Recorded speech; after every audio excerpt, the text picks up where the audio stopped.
What's going on, everybody? Welcome to another episode of Creating Spaces. I'm your host, Sam Heine, standing next to our second guest, Dustin Hensley, real estate developer in the Louisville area with his hands in multiple commercial projects, residential projects, with two residential projects in particular in the Germantown neighborhood that we happen to be standing in today. And we're excited to get the inside scoop. So, Dustin, appreciate you joining us, man. Yes, sir. Yeah. So two modern built houses, contemporary style in the middle of Germantown, right off of Shelby Parkway. Really cool transformation. And so I think maybe the first place to start, the natural place to start, would be just a little bit of background on what attracted you all to this particular project, and then what made you go with a more modern, contemporary style build out in Germantown. Yeah, so when I got here, I partnered with the previous landowner, and the homes that were here, from my understanding, it was some sort of a commercial operation, some sort of a roofing company or something like that. It might have been a couple old homes that have been turned into commercial stuff. I'm really not sure exactly what was here, because by the time I got here, all that stuff was gone. But it's my understanding that there might have been a home or two here when my partner got the property, and I know he handled some of the demo. Really just some decent sized lots when I got here. I mean, 35 feet wide, pretty deep. So you had room to play.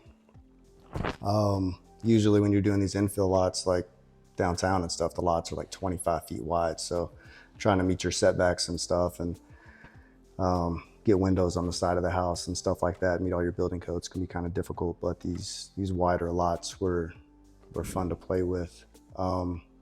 And since there wasn't anything here when I got here, I mean, I just kind of wanted to do something different.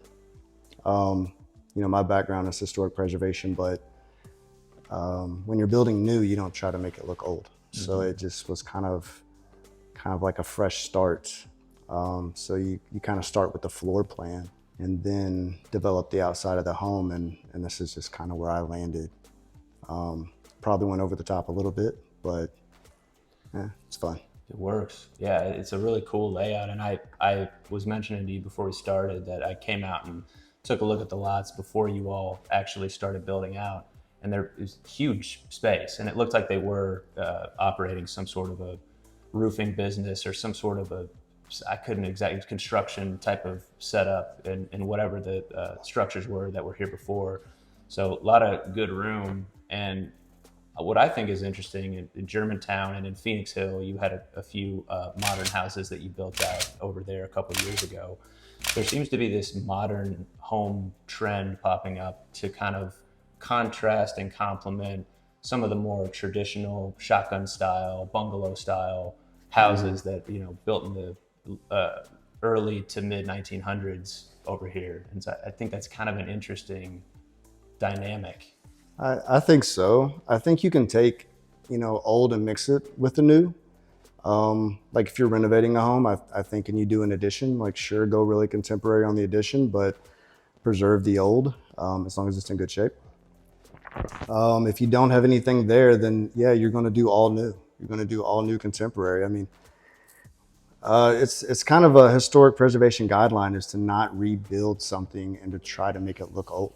Mm-hmm. So I think you build in the period that you are living in, and this is the weird period that we're living in. It's this kind of mid-mod, new mid-mod type of stuff. Yeah. So. And they have been, I think, modern build outs, whenever you're building something completely new foundation, new HVAC, new roof, a little bit more space probably than the houses surrounding it. It tends to come with a higher price tag because you don't have to worry about things like maintenance and this and that. And so it seems like, these types of modern build outs have been a little polarizing in the neighborhood because they do demand a higher price tag. And so that's kind of been interesting to watch. There's one up the road on St. Michael Place that just sold for $700,000, but that one was giant and had a pool in the back and a garage. And yeah, a little bigger than these. A little more expensive too. And so they're polarizing, and they get mixed reviews, but the demand is there where they're selling for what they're worth, really. Obviously, post-COVID, construction costs have dramatically went up, and they've stuck there. It's the new normal for construction costs, both materials and labor. And you're also dealing with building codes that weren't around a long time ago. So there's a lot of new stuff that we have to do in terms of energy efficiency and everything that also makes things more expensive. Yeah. So yes, people are getting a higher quality home these days, and it's by code. Better insulation, all the insulation, windows, electrical requirements, you know, HVAC efficiencies went up, you know, so there's just a lot of stuff. Yeah. There's a lot of stuff. Maybe we're on the forefront in Louisville of a modern home trend being sprinkled into the existing, because there's so many great homes in Germantown and these urban neighborhoods like Shelby Park, Phoenix Hill. They're classics, and they're being remodeled to the nines, and they look great. But in cities like Nashville and Cincinnati, a little bit bigger than Louisville, that have had a little bit, you know, a few more years to expand past where Louisville is, you see that a lot more than in Louisville. So I'm wondering if we're going to see more and more of this, you know, going forward. And this is just the front end of that. I think definitely there's been periods of growth where new construction didn't happen in the last 5+ years, whether it's apartments or single family. There's been a tremendous amount of new construction. That's the thing now. All the old buildings that should be rehabilitated have already been rehabilitated. I don't think anyone has to worry about, you know, Germantown getting torn down and just a bunch of new homes getting built. I mean, nobody's going to do that. But if there's a home that is truly justifiable to tear down, or if there's an empty lot and you're doing an infill, I think you're probably going to see something new, contemporary looking. And there's a bunch of it, whether it's in the Highlands, Phoenix Hill, now Germantown. I mean, it's already sprinkled all throughout the city. Yeah. And it's actually been going on a while. It's just starting to get traction. Yeah. So. Well, I think that's a big part due to demand also, because there's a lot of people out there, just as many people that want to live in a house that's been there for a while and update it, has a more classic charm. There's just as many people that want to live in something that is newer and that has a newer foundation and newer bones to it. They just like the feel of it. So I guess it just kind of boils down to specific preference. But it's been interesting to kind of watch that play out, because I think this is the third or fourth modern style home that I've seen in the Germantown neighborhood, or that I've noticed in the Germantown neighborhood in the last couple of years. It seems like they get snatched up pretty quick. Yeah. I agree. I think there's like 5 now in Germantown. I don't think what we're doing is exactly new, but it's going to be a slow process too, because you have to find the opportunities to even do these things. You know, like I said, you're not going to tear down a home to build another home just for fun. So the opportunities really got to be there. But yeah, I think people want new. You want new technology. You want higher efficiency. And maybe it's just a trend, you know, because it's an aesthetic thing. It's a cosmetic thing. People wanting that new modern look. I think there will always be a demand for that, but it's definitely new for Louisville, though, right? So, is there anything that you learned, because you had 4 the Phoenix Hill houses? There's 5. 5 Phoenix Hill houses, 2, 3 year 2021, I believe, that you built out and sold. Beautiful, had similar layouts in a modern sense. They definitely had their own style, but it seemed like a big success. Is there anything that you picked up, because it's a similar neighborhood in Phoenix Hill to Germantown? Is there anything that you borrowed from those that you learned along the way and applied to this specific situation, or did you say that was really fun, I want to do that again? It's more like that. Yeah, I mean, the floor plan was evolved from what I did in Phoenix Hill. So this floor plan came from that model. So yes, I mean, I did that, and I noticed the things that I felt were wrong with it, and I tried to fix those on this one, or could be improved upon, right? So yeah, but the look aesthetically is totally different. You know, for some reason, I just got this idea in my head of doing this cantilever, and I just couldn't get it out of my head. So the look is different on the exterior. The floor plan's a little bigger than those.